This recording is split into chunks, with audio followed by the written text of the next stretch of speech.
Calidad de Vida es una presentación de UCM y Clínica Suizo-Americana.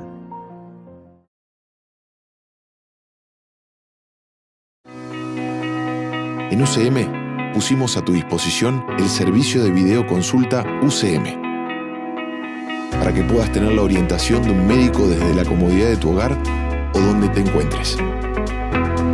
Cuando nos necesites, ahí estaremos. Descarga la app en Google Play o App Store. UCM, tu médico personal. Cobertura parcial de asistencia médica.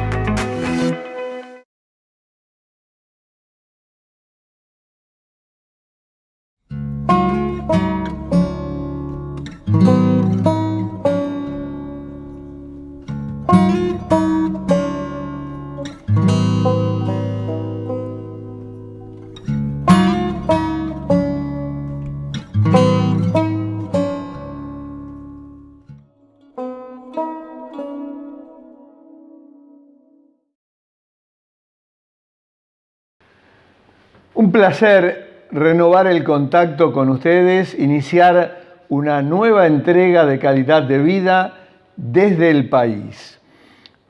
Hoy vamos a hablar sobre una patología autoinmune, la esclerosis múltiple, que ataca de forma preferente a las mujeres, que no tiene cura, pero que se puede obtener de cualquier manera con el paso del tiempo una buena calidad de vida. Y nuestra invitada es ideal porque reúne la doble condición. Nuestra invitada es la psicóloga Andrea Prato, que es integrante de la Asociación de Esclerosis Múltiple Uruguay, pero además, desde hace muchos años, es paciente de esclerosis múltiple. Psicóloga, un placer de tenerla en Calidad de Vida como en otras oportunidades. Muchísimas gracias. La agradecida soy yo, por supuesto, y nuestra asociación, a ustedes por haberle dado este espacio a esta patología, de la cual en realidad, a pesar de ser muy frecuente y de presentar en Uruguay el índice de prevalencia más alto de Latinoamérica. ¿Sí? Sí, ¿Uruguay el índice más alto de América Latina? ¿En qué porcentaje? Estamos actualmente en unos 2.000, 2.500 personas con esta patología en Uruguay. Obviamente que este dato es un dato que data de mucho tiempo atrás. Las investigaciones y los relevamientos están muy desactualizados, por tanto suponemos que es un dato que está subdiagnosticado, ¿verdad? Pero es sobre unos 100.000 habitantes. ¿Tá? Entonces, a nivel de la región, nuestro país es pequeño y sin embargo contamos con el índice de prevalencia más alto, lo cual pondera esta situación, esta patología, sobre otros temas y de hecho en realidad aún no ha sido considerada como un tópico de relevancia. Y nosotros desde la asociación creemos que sí es importante poner sobre la mesa este tema por la carga social que implica para toda la comunidad uruguaya. Sin duda.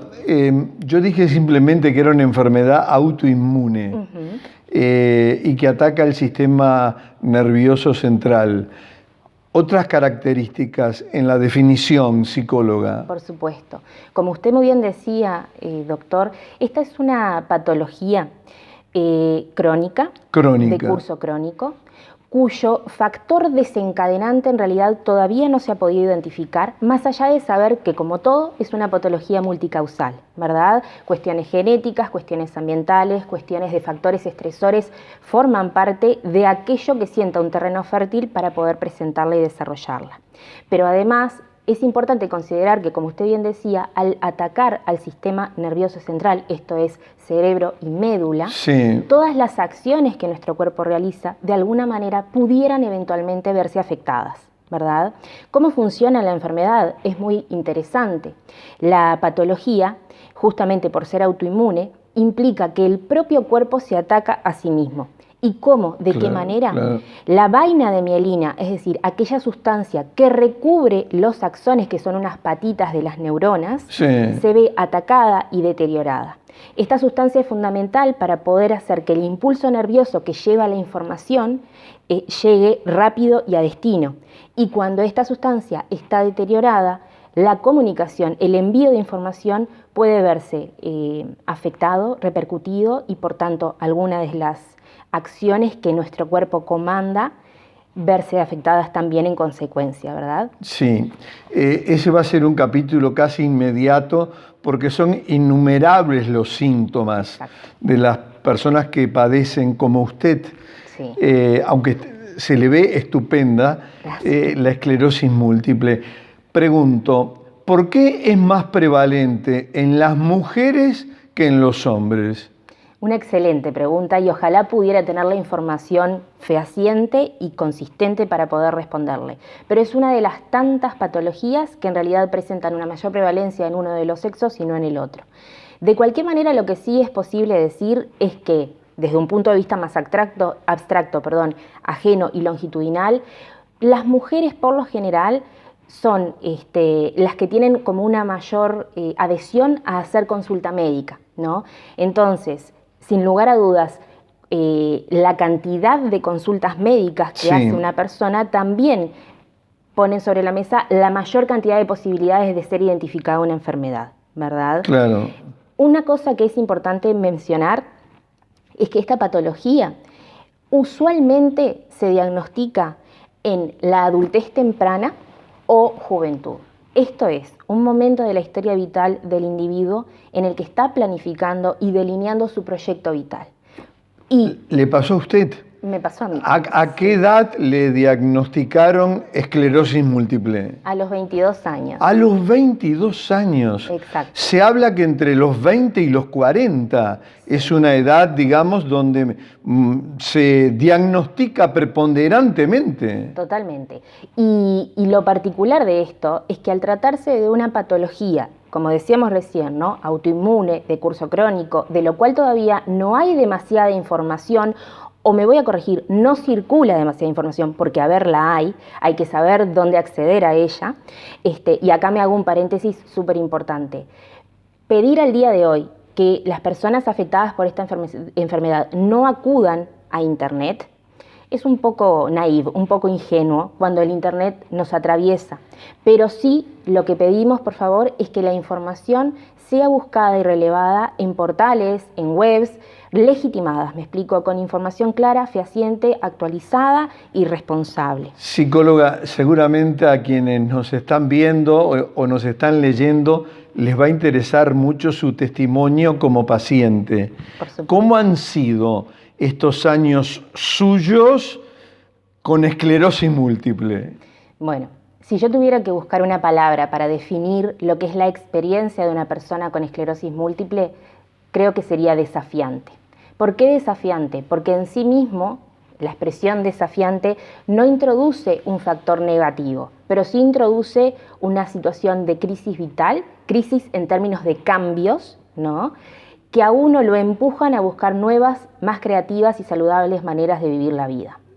Yo debuté con 2 síntomas puntualmente y si gustan ahora podemos hacer como una referencia a la diversidad de síntomas existentes. Sí, sin duda era el capítulo siguiente, porque sé que son innumerables los síntomas. Exacto. ¿Cuáles fueron los 2 con los que usted debutó? En mi caso fueron parestesias, que pudiéramos decir en un lenguaje más compartible, una suerte como de hormigueo permanente en las piernas, sí, y también una dificultad para pronunciar algunas palabras.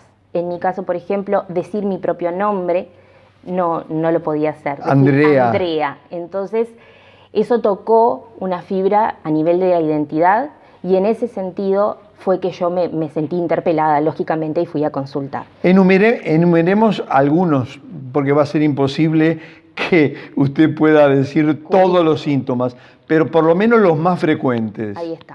Como decíamos recién, ¿no?, parestesias, dolores corporales como localizados, ataxia o sensación de inequilibrio, ¿no? Mareos, ahí está. Después también la diplopía o visión doble. Como decíamos recién, dificultad para pronunciar. ¿Visión borrosa? Visión borrosa también.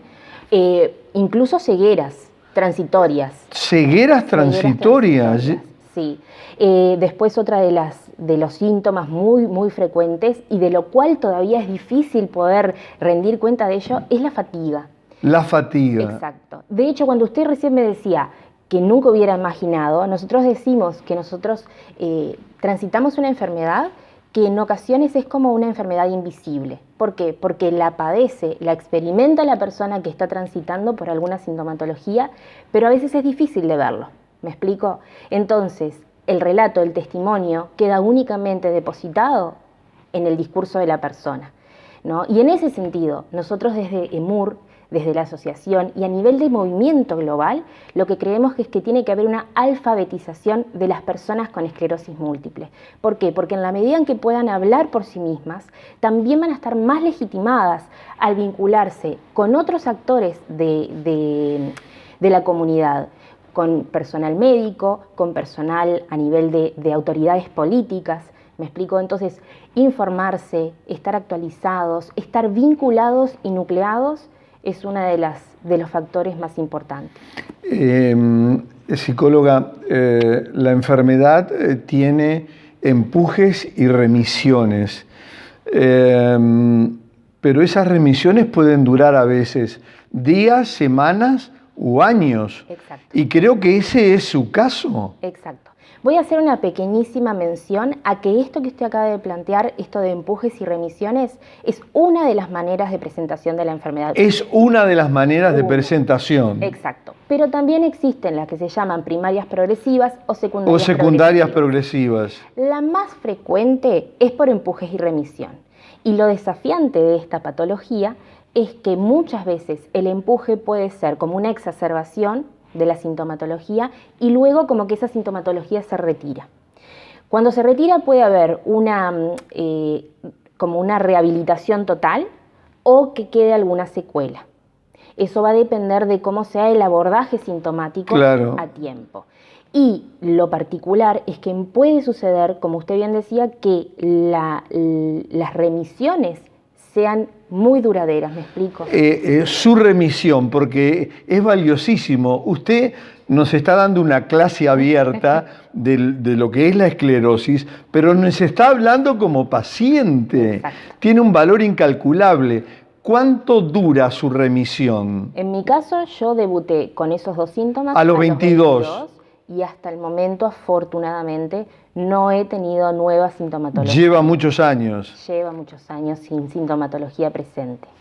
Hubo, y esto es interesante también, cuando uno accede a un diagnóstico a tiempo o precoz, como se suele decir, es posible también acceder a un tratamiento oportuno, ¿verdad? Afortunadamente, y a pesar de lo que creemos, nuestro sistema de salud nos posiciona de manera beneficiosa en relación a otras partes del mundo. Y además contamos con lo que se llama el Fondo Nacional de Recursos, que cubre algunos de los tratamientos para la esclerosis múltiple. Ingresamos a ese capítulo final de la entrevista y es el tratamiento, los tratamientos, porque sabemos que son múltiples. Exacto. Y queremos obviamente escucharla. ¿Por dónde? Farmacológicos, digamos, utilizando medicinas alternativas. Estoy tirando para que usted luego lo explicite. Bien. También puede ser el yoga, la meditación, la acupuntura, un tratamiento, digamos, terapéutico, cognitivo, conductual. También. La escuchamos. Bien. Cierra la idea que estaba mencionando recién porque tiene que ver con esto.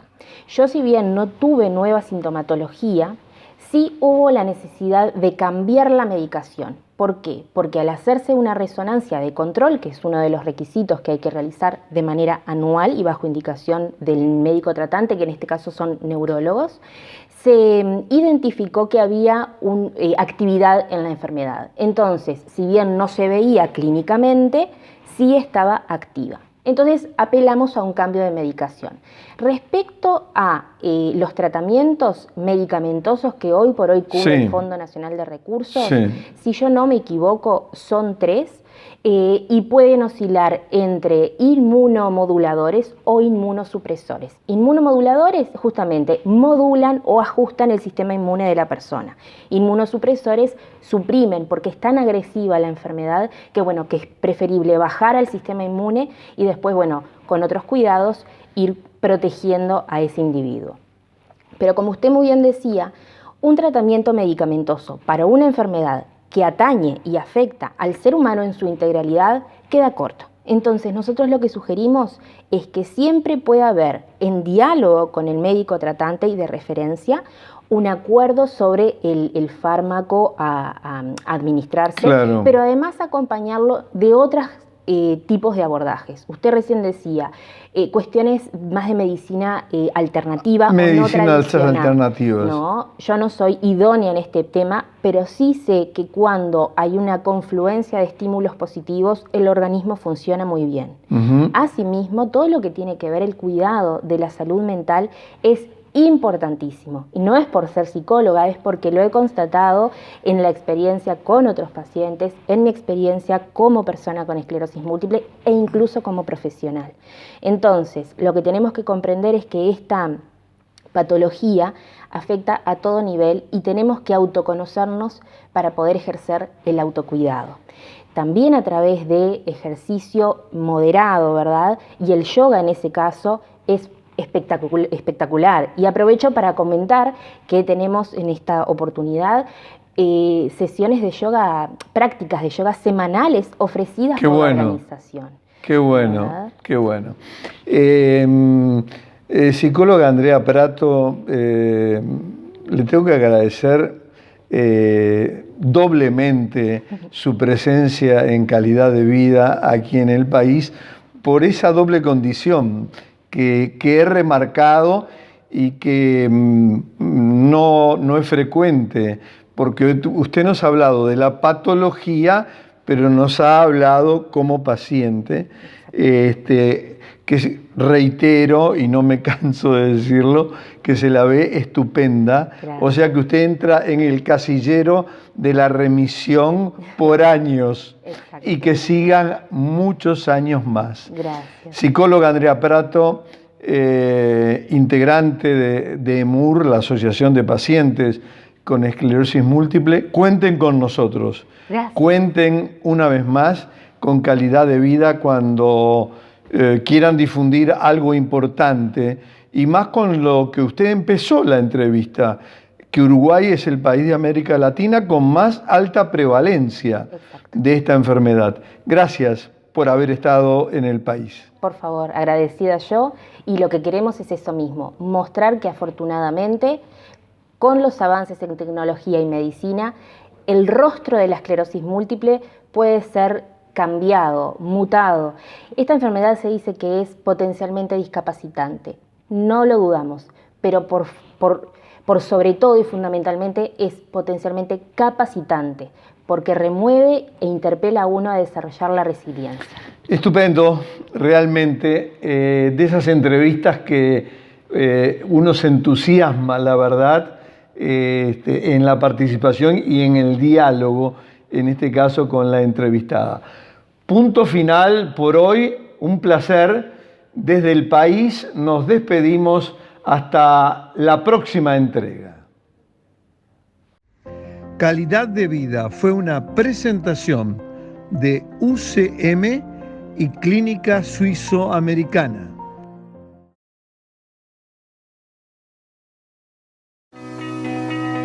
En UCM pusimos a tu disposición el servicio de videoconsulta UCM, para que puedas tener la orientación de un médico desde la comodidad de tu hogar o donde te encuentres. Cuando nos necesites, ahí estaremos. Descarga la app en Google Play o App Store. UCM, tu médico personal. Cobertura parcial de asistencia médica.